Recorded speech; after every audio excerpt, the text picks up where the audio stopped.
ವಿದ್ಯಾರ್ಥಿಗಳೇ, ಇದು 96ನೇ ಪ್ರಶ್ನೆ. 1444 ಹಣ್ಣುಗಳನ್ನು ಎಷ್ಟು ಡಬ್ಬಿಗಳಿವೆಯೋ ಅಷ್ಟೇ ಹಣ್ಣುಗಳನ್ನು ಪ್ರತಿ ಡಬ್ಬಿಯಲ್ಲಿ ತುಂಬಿದರೆ ಡಬ್ಬಿಗಳ ಹಾಗೂ ಹಣ್ಣುಗಳ ಸಂಖ್ಯೆಯನ್ನು ಕಂಡುಹಿಡಿಯಿರಿ. ಎಷ್ಟು ಡಬ್ಬಿವ ಅಷ್ಟೇ ಹಣ್ಣು ಅಂದ್ರೆ ಎರಡಕ್ಕೂ ಎಕ್ಸ್ ಹಾಕೋಬೇಕು. ಮಾಡಿದಿಂದ ವಿಡಿಯೋ ಮ್ಯೂಟ್ ಮಾಡಿರಿ, ಮ್ಯೂಟ್ ಮಾಡಿ ವಿಡಿಯೋಲೆಲ್ಲ ಗಣಿತ ಬಿಡಿಸ್ರಿ. ವಿಡಿಯೋ ಮ್ಯೂಟ್ ಮಾಡಿ ಗಣಿತ ಬಿಡಿಸ್ರಿ. ಆಮೇಲೆ ಗಣಿತ ಬಿಡಿಸೋದಾತಂದ್ರೆ ವಿಡಿಯೋ ಏನು ಮಾಡ್ಬೇಕು, ನೀವು ಆನ್ ಮಾಡಬೇಕು. ತಿಳಿತಲ್ಲ? ನಾ ತಿಳಿಸ್ತೀನಿ ನೋಡ್ರಿ. ಈಗ ವಿಡಿಯೋ ಆನ್ ಮಾಡಿ ಎಲ್ಲರೂ ಬೋರ್ಡ್ ಕಡೆ ಲಕ್ಷ್ಯ ಕೊಟ್ಟು ನೋಡ್ರಿ. ಇಂಥ ಲೆಕ್ಕಗಳನ್ನು ನೋಡಿದ್ರೆ, ಇಂಥ ಲೆಕ್ಕ ಮಾಡೋದ್ರಿಂದ ನಿಮ್ಗೆ ಏನಾಗ್ತದಂದ್ರೆ ವಿಚಾರ ಶಕ್ತಿ ಜಾಸ್ತಿ ಬರ್ತದೆ. ಎರಡೆರಡು ರೀತಿ ಗಣಿತಗಳು ಹೇಳ್ತಿರ್ತಾನೆ. ಇದನ್ನು ಬಾಯಿದಿಂದೇ ಹೇಳ್ಬೋದು ನೀವು. ಬಾಯಿದಿಂದೇ ಬರ್ತದೆ.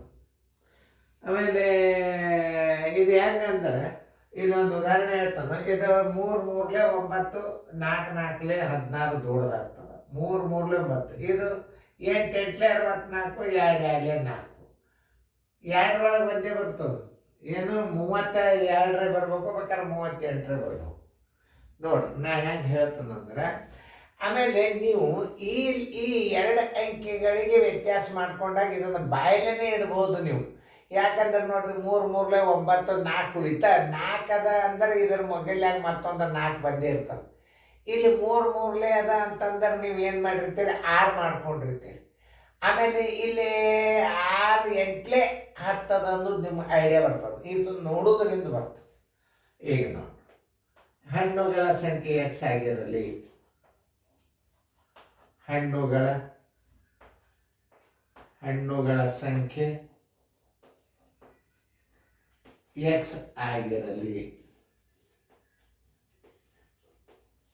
ಡಬ್ಬಿಗಳ ಸಂಖ್ಯೆ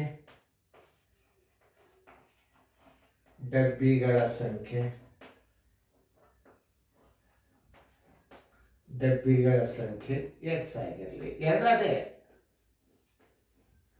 ಆಗಿರಲಿ.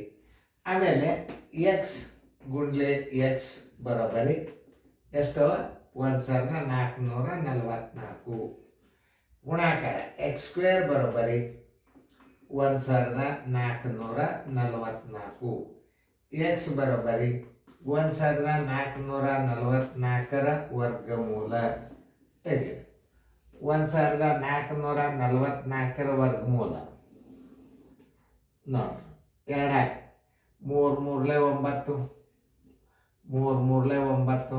ಎಷ್ಟು? 9ರಾಗ 14ರಾಗ 9 ಆದ್ರೆ 5 ಬಂತು, ಪೂಜೆ ಬಂತು 0. ಇಲ್ಲಿ 3 ನೀವು ಕೂಡಿಸುವರಿ ಎಷ್ಟಾಯ್ತು? 6 ಆಯ್ತು. ಆಮೇಲೆ ಈಗ 44 ಇಲ್ಲಿ ನೀವು ತಗೊಂಡ್ರಿ ಅಂತಂದ್ರೆ ನಿಮಗೆ ನಾಗಾಳು ಹೇಳಿದ್ದೆ, ಈ 54 14ರ 9 ಕಳೆದ್ರೆ ಈ 54ಕ್ಕೆ ಸಮೀಪದ 6 8 ನೋಡ್ರಿ. ಇಲ್ಲಿ 8 ಇಡ್ರಿ, ಇಲ್ಲಿ 8 ಇಡ್ಬಿಡ್ರಿ. ಆಗಾಗ ಹೇಳಿದ್ದಿಲ್ಲ 38 ಬರ್ತದೆ. 8 8 64 ಕೈಲ ಬಂತು 6.